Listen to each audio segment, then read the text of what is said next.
వీళ్ళంతా jail friends అని చెప్పి తెలుస్తుంది. అదే అంటే ఇంత భారీ ఎత్తున అయితే కొద్దిగా ఇదే రీసెంట్ టైమ్స్లో ఇది ఫస్ట్ టైం అన్నట్టు తెలుస్తుంది. వీళ్ళంతా కూడా ఒకరికొకరు ఎక్కడ పరిచయం అంటే జైల్లో పరిచయంగా మేము గుర్తించాం. వీళ్ళు ఈ జైల్లో పరిచయాన్ని బట్టే ఫర్దర్గా వీళ్ళకి ఈ టైంలో కొద్దిగా డబ్బులు సంపాదించుకున్నాను ఉంటుందన్న ఉద్దేశంతో A1ని వీళ్ళు రిక్వెస్ట్ చేయడం, వాడికి ఉన్న ప్రీవియస్ ఎక్స్పర్టీస్ని బట్టి వాడు మళ్ళీ ఇటువంటి తయారు చేయడం జరిగింది. ఇతని మీద ప్రీవియస్ 3 కేసెస్ ఉన్నాయి కాబట్టి ఎంతవరకు పీడియాక్ ఎలిజిబిలిటీ ఉంటే అది కూడా మేము ఆ చర్య కూడా తీసుకుంటాం. ఇంకా విచారంలో వెళ్ళడం మనం మళ్ళీ ఉంటాం కాబట్టి దాంట్లో ఫర్దర్ వస్తుంది 6 lakhs. దాంట్లో మెయిన్గా వచ్చేసి మనకి ఆ ఫాంట్లో ఉండే థిక్నెస్, అదేవిధంగా గ్రీన్ కలర్ రిబ్బన్లో ఉండే క్వాలిటీ, లోపల గాంధీ గారు కూడా ఇలా చూసినప్పుడు సైజ్ డిఫరెన్సెస్, వీటిలో చిన్న చిన్న మైనర్ డిఫరెన్సెస్ ఉన్నాయి. Other than that quality wise చూసుకుంటే అది నోట్ బంచ్ క్వాలిటీనే కనిపిస్తుంది. మైనర్ డిఫరెన్సెస్ ఉన్నా కూడా జనరల్గా రెగ్యులర్గా వైన్ షాపుల వాళ్ళు ఇది డైలీ చూస్తూ ఉంటారు కాబట్టి అది చూస్తే అర్థమయ్యే విధంగానే ఉంది. అంటే రెగ్యులర్ దాని మీద అవగాహన ఉన్న వాళ్ళు చూస్తే అర్థమయ్యే విధంగానే ఉంది.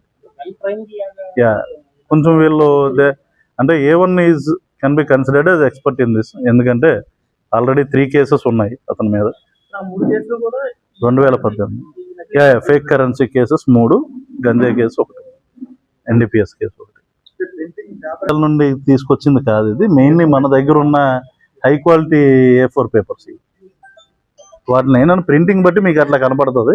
అదర్వైజ్ థిక్నెస్ దాదాపు దాని దగ్గర ఉండే థిక్నెస్ వరకు తీసుకుంటే మీకు, ఎందుకంటే ఆ పేపర్ ఏదైతే ఉందో దాంట్లో కాటన్ ర్యాగ్ ఇది కూడా మిక్స్ అయి ఉంటుంది మామూలు కరెన్సీ పేపర్. మీకు అది ఫారిన్ నుండి వస్తుంది స్పెషల్.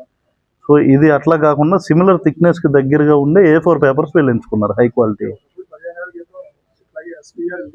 ఉండేదంటే కలర్ చూసింగ్ అది బాగా చేశారు.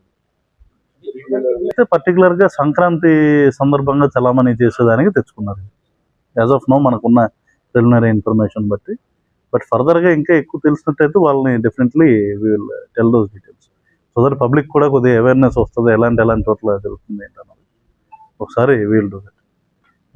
ఫేక్ కరెన్సీని గుర్తించడం ఎలా అన్నది కూడా మేము ప్రెస్ నోట్ ఒకటి రిలీజ్ చేస్తాము. ఒరిజినల్ దానికి ఫేక్ దానికి డిఫరెన్సెస్ ఎలా గుర్తించవచ్చు అన్నది, అది కూడా మీడియా మిత్రులు అవన్నీ కూడా సర్క్యులేట్ చేస్తే బాగుంటుందని మా